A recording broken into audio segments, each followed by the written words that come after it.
Hi everybody, this is Josh. I'm sitting here at our dinner table right now finishing up a mix of the first episode of our AWP edition of First Person Present.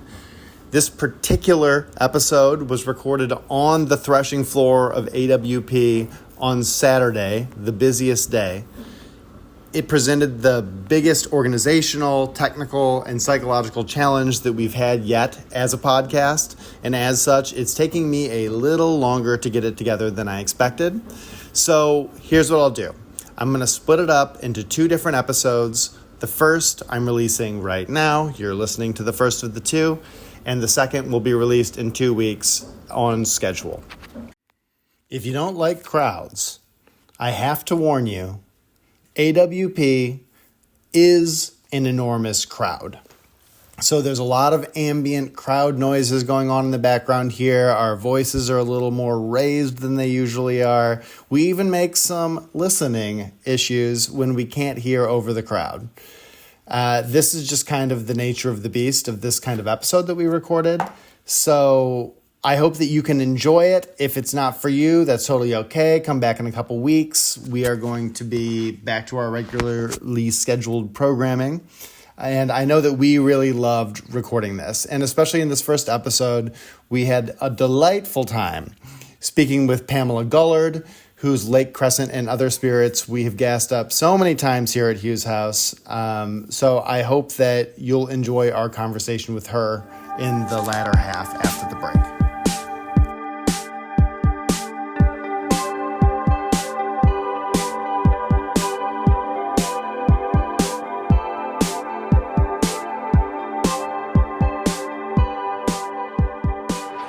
Hi, this is First Person Present. We're here at AWP 26, Baltimore, Maryland. Got crab on the dome, for sure, all the time. I'm going to start by complaining. Oh no. If you came to AWP and you took a thin, dark green scarf from the lactation lounge or the conference floor or a bathroom or my bag or anywhere, I hate you. I love that scarf so much and I don't know where it is and I can't find it and I'm devastated. So that's problem number one. Problem number two is that I've been trying to get into Dutch courage for a dirty gin martini 2 times now and a girl can't get a table. We're gonna have to do it this evening, although I think that after this, we're here on Saturday. This is the third day of AWP. This is the day when everyone is just thinking about drinking, and I think that it's going to be extremely busy there later today as well. Yeah, we're not getting in.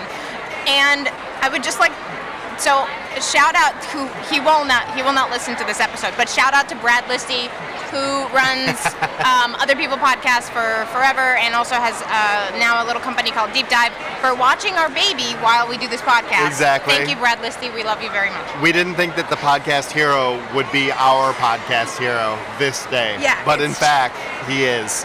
And we're very grateful. So Dash, at AWP, how's your writing going? Oh, it's going so well. Oh, I'm just hammering away.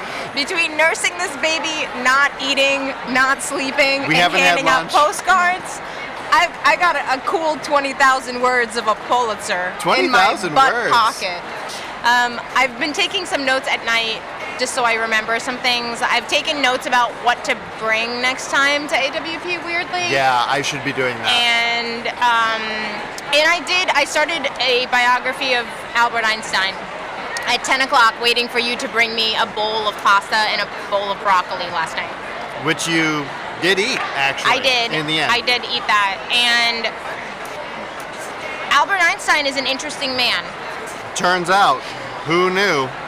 I did have Josh give me a two-sentence log line of the theory of relativity last night. And I don't know if I really knew it, but I tried my best. I think you did. I was like, so what do you think the relativity is? I did take philosophy of science classes as an undergraduate, and they tried to explain it to a bunch of language-focused philosophers over and over again, and we were like, so time bends. And we were like, yeah, I mean, we can say that, but what does it mean?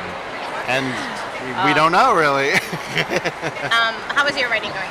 How was your time here? I have been fostering a little splinter of hope in my heart, which is that I'm excited about a scene that I'm going to write when I get home. Nice. Okay, great. And I've been thinking about for several days before we came here, but just with all of the preparations of getting the postcards and getting the yada yada yada together, I haven't been able to touch it. So I've got 30 pages of Madame Bovary left that is going to get me charged up, and then I've got that to write when I get home. Hopefully Tuesday or Wednesday, but I very wisely planned like a writing trip a week and a half after AWP as well, so I'll be doing that. That sounds great. Yeah. And then while I've been here, I've been writing the live blog. So oh my God, yes! Which you should all read if you want to know what it's like to take a lukewarm shower. Minute by minute, what it's like to bring a 4.5-month-old to a 3-day conference and be chained to your booth the entire time. It's a party. What else can I say? But I have found little moments to inject just observation and exercise my writing muscle as I've been doing that. I know it feels very silly to say like small moments in a long live blog to flex the writing muscle. I've been like sort of grappling with the form as I've been doing it because it's hard to tell. At first, it was like, okay, I had a lot of timestamps and a lot of miniature things that I was writing about. And since I've been like, I can only really talk about one thing at a time. And that has to like represent a longer period of time than I was originally doing. Because you can really segment out a day into minutes. Yes. And have an infinite number of things to say about any one of those minutes at a given time. Yeah. You know, like. Yeah. Yeah. That's the joy of writing. That's the beauty of. That's the project of Proust in a weird way. It is absolutely the project of Proust. I think it's the project of like, I don't know, maybe they call it life writing or something like that, where you're just reflecting on experience. Yeah. You know? Yeah. You know, your live blogging is what I do in my notebook all the time. Live blogging your life via the journal. Yeah, journaling, which is like such a fun form to read and to write as well. Yeah, and should probably not leave the confines of my notebook.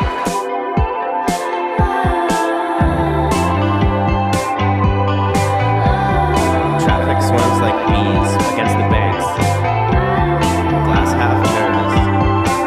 Glass half nervous.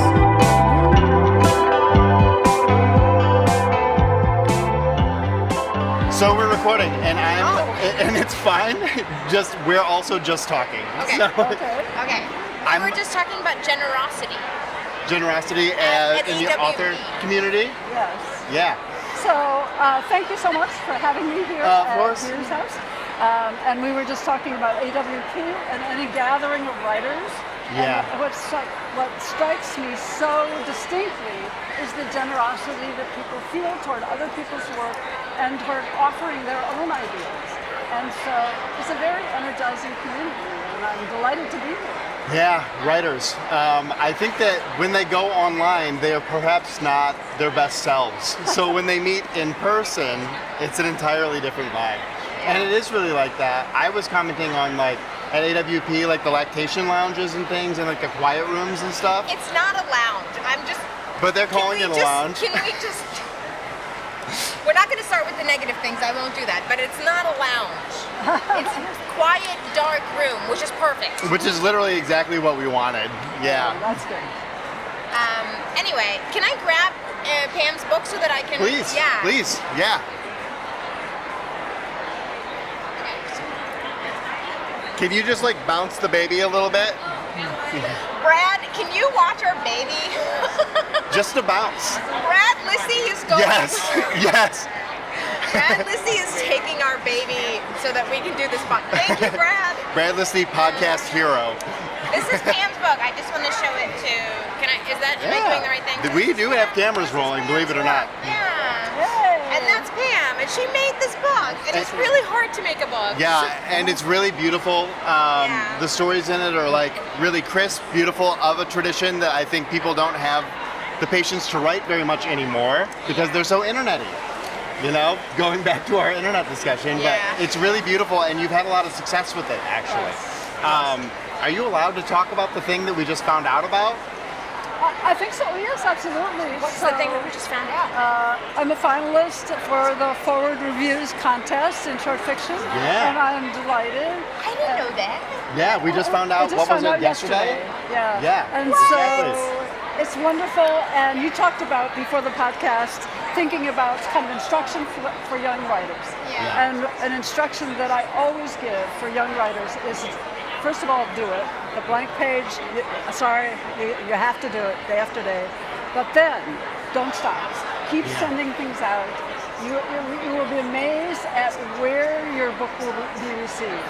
And of course, you can have the rejections. Somebody said they had enough rejections to paper their bathroom. Yeah. I have enough rejections to paper my family room. And so, to young writers, have faith in your work enough to send it out and to be willing to have other people read, and you will never know where that generosity is going to hit right for you. Yeah, absolutely. I mean, I think that there's like a really, for me at least, in my submission process, I've had to embrace like a kind of like, you know when you floss how it kind of hurts? That's what submitting That's is what like. writing is like. Well, that's what submitting is like, I think, because you really do. Like, that's true. yesterday, I was like, you know, we're on the floor at AWP right now, and I look at my email, like my personal email has a notification. I'm like, okay, rejection from Fence. And I was like, all right. I found the dirty bit in the teeth, and I felt better, you know? I'm sorry, that sucks. It didn't suck. But it doesn't. But now you can paper your family room. Oh, I can paper my family room and some more. I think that I recently looked at my submittable, and I've got like 350 rejections or something like that on there. Yeah. Okay, I tell young writers, until you have 50, don't talk to me. Nice. You need 50 to start. That's exactly right. That's a good number. Pam, what are you working on now? Okay, so I'm a short story writer. Yeah. And I'm also, I should be the Chamber of Commerce for short stories. I think it's the most fabulous forum there is. Wow. Yeah. And I was thinking as I was walking to the booth about what Edgar Allan Poe said about short fiction. Yeah. He's one of the beginners of short fiction, American short fiction anyway, in the 1800s. And he said, okay, this is our guy, Edgar Allan Poe, and he said, short fiction is an exaltation of the soul that cannot be long sustained. Isn't that wonderful? I think I've heard that quote before. That's really good. It's a fabulous quote, and it gives you a lot of license. So the other thing that I say to students, I'm talking about maybe thinking of giving some tips, is that it leads to a great sense of experimentation. So whether you're writing, formally experimental work or more traditional work like my work, the beating heart of short fiction is experiment. Yeah. So thank you for the question, and the answer is then comes the messy part. Okay. So since before the book came out, I have been working on a short story, and the inspiration for it was I had something I wanted to say about silence. And I wasn't quite sure what it was. Yeah, that's exciting. And I also have a lot of experience working as a waitress in restaurants. So I know how restaurants are run. And so for the first time in my life, I created a fabulous setting. It's up in the coastal mountains.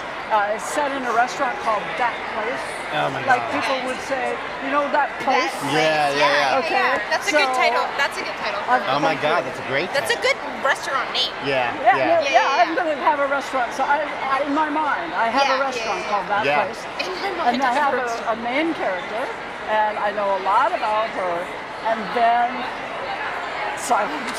And then science? I'm not sure exactly what I'm going to do. So I've written scene after scene after scene. And that's what happens. That's my process. Yeah. I don't recommend it in a way, but I do recommend being able to just free write and figure out, okay, does she have two sisters? And try some scenes with that. Try some dialogue. Have that work. So I have a lot of, I always think that it's sort of, for me, like cooking in that you try a recipe and it doesn't work. So then you try it with some other ingredients and it doesn't work. But all those tries lead up to when you have the recipe that your sons say to their friends, you've got to have mom's lasagna. So we're almost to the keeper stage. Really? We're almost at mom's lasagna. So you have a draft. I have a draft, and I have the other character. There's a brother involved. Yeah. And I have a lot that I want to say about this brother. And so it's starting the silence that she had been wanting.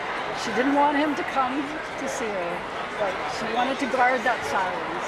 And now, what effect does he have on it? And so that's what's underway. That's great. You start with people. Yeah, you start with people. I start with people too. Do you? Yeah. It's interesting that I start with like a word and people. Yeah. There you go. Yeah. It's interesting that you pulled that because my interpretation of what you just said is you had like a restaurant, a setting, and you had a theme, science, and now you have to puzzle piece them together. Yeah. And it sounds to me like you're writing from a thematic place actually, versus like I think the traditional fiction standpoint is people say like it's about people, you need to like find the person and then run with them. But it does sound like it came to you from a thematic place. Yeah. There's often a thematic place. There's sort of an anecdote that I often tell that I might try here again, is another story that's in the book. Started with, I was very interested in somebody being disappointed in somebody else. So, Yes. What's the title of that story? So it's called Move It Closer to the Center. Move it closer to the center. If you want to hear about disappointment, that's the one to read. Who doesn't? Okay. Well, except I did not have a place. I had a character. I set her in Denver. I set her in Northern California. I set her in Seattle. She was disappointed in somebody, and the scenes were flat. And so at one point I had the character that I thought she was disappointed in, and they were cleaning out a garage, and a very violent thing happened. So there was a break-in. It was very violent. And I immediately knew that I had the theme, but I had it backwards. Yeah. I was very interested in somebody being disappointed in the main character. Yeah. And then the story wrote itself. Max, you write about disappointment. I do, a lot. Do you? I do, unfortunately. Yeah, I guess I do. That hadn't occurred to me, but I do write about, or I just write about sort of expectations versus reality. Yeah, I think I write about that a lot because I think I'm kind of an idealistic person, and in my mind, things are always, I have very high expectations of everything as a person. So I think, but nothing ever works out in my life at all. Yeah. It works out, but not the way you expected. But not the way that I expected. Right. Anyway, I am interested in that because I was also gonna talk to you about friction too. Right? When I think about restaurants, I think about noisy spaces, and when I think about silence, I obviously think about silence. So I think that there's quite a bit of friction, especially necessary for a short story, because you have this very short amount of time. You have typically kind of a tight container for the piece. And friction becomes kind of an essential element to create tension, to create something fizzy happening quickly. Do you find that that's... I absolutely agree with that. Yes. I think, I like the idea of friction because you've already got two different people. Yeah. Yes. So sometimes people teach fiction as if it's sort of like problem solving. Yeah, like conflict. you've got an obstacle and conflict. And even though I might teach that as an analysis, as a writer, I think friction is a much better way to say it. Yeah, because I think you can do it on smaller scales too. Yeah. Like friction happens when you're talking to someone about getting a coffee. Friction Totally. happens as a result of a divorce, right? Yeah. I'm taking a quick detour. I'll be right back. Okay. I'm doing a 2 What are you second- getting? Are you getting Teddy? I'm doing a quick check. Teddy check? Yeah. Do you have anything else that you want to say about what you're working on today or your book, Lake Crescent, anything, really? So the other thing about, as I say, I'm the Chamber of Commerce for short stories. Yeah. And so for young writers, short fiction is a nice genre to either pass through or stick with. Yeah. I stuck with it. And so the good thing is that you always have something underway. Yeah. I also teach. I have a very busy life, the family life, as we all do in community. And so I think short fiction works out. And that's this book. I don't know how old the oldest story is. Yeah. But there are 11 stories that were written at various times in the last few years. And so it lends itself to real life. It lends itself to having the writing official. Yeah. And the other thing I want to say is, if I'm a promoter of something, is my editor there, Moore, Yeah. was so wonderful. There, Galileo Press. Galileo Press. We're not going to be able to see this on the video, but what I'll do is I'll superimpose it. Okay, here's my shout out to Barrett Warner. And if you can find a good editor who wants to see your voice and put together, because it's very hard to put together 11 short stories that have been written in different times of your life. But he devised the order for these stories. Oh. And people have often told me, oh, you have such a beautiful narrative order for all the stories. Wow. I didn't do that at all. That was there. That's really beautiful. Very And I mean, cool. that is the mark of a good editor, is the one that can bring out the voice of the writer, you know? I think that when people think about editors, they oftentimes really, I think myopically think of just like the changes that they're going to make, and they come to an editorial relationship from a defensive place, where they're like, I need to defend my voice against whatever crudity will be imposed on it. They're gonna come and be my parent. They're gonna discipline my writing into blah blah blah. Yeah, I think it's this. I think they're always the antagonists in the relationship, and I don't think they should be. No, especially when there are editors who will impose their will. I mean, famously Gordon Lish, right, was like a dick about this to Ray Carver, But we don't know. We don't know what happened. We don't know what happened. And I mean, I have to say that the Lish versions are better than the Carver versions that have since been released, in my opinion. But a good editor will draw a writer out versus, the imposition of something on top of them. So that's what it sounds like Barrett did, and that's wonderful. Barrett, I will shout out to a lot of editors, because you work with different editors in literary magazines when you publish in literary magazines. And we were talking about Move It Closer to the Center, that story. Yeah. And the editor for that was fabulous, was Sal Wester. And she said, I have one deal breaker, I want it or I won't publish it, and I have other comments. And the deal breaker, she was absolutely right. No question. I said, I'm blushing while I look at this, because it was so obvious that it had to be changed. But the one that was the most interesting to me was, there is a scene of violence in it, and she said, this one line is exquisite, extremely violent, and you don't need it. Oh, wow. And she said, I can tell you, as a new reader, you don't need that line. You've already done it. And I said to her, as one should to a good editor, thank you for the gift of that, and I took it out. Yeah. She said, you've already accomplished what you need to accomplish, and it distracts. And so when you can find somebody fine-tuned like that, go for it. Absolutely. That's That's it lovely. was a gift. Okay, great. So, Pam, thank you thanks so so much for coming much. on. This is Pam's Lake Crescent and Other Spirits. You can get it online. You can get it, all over the place, right? You can get it at Galileo You Press. can get it at AWP right now if you're. Yeah. But I don't. But we. This is definitely going up in 2 weeks. However, if you have a time machine, you come back to AWP 26. You can get it at You can get it. our booth. You can get it in our booth And at with the a time Free machine. State booth, right? He has it over there as well. And it's a great book. So Thank you both. Thanks very much. Thank you, Pam, and congrats again.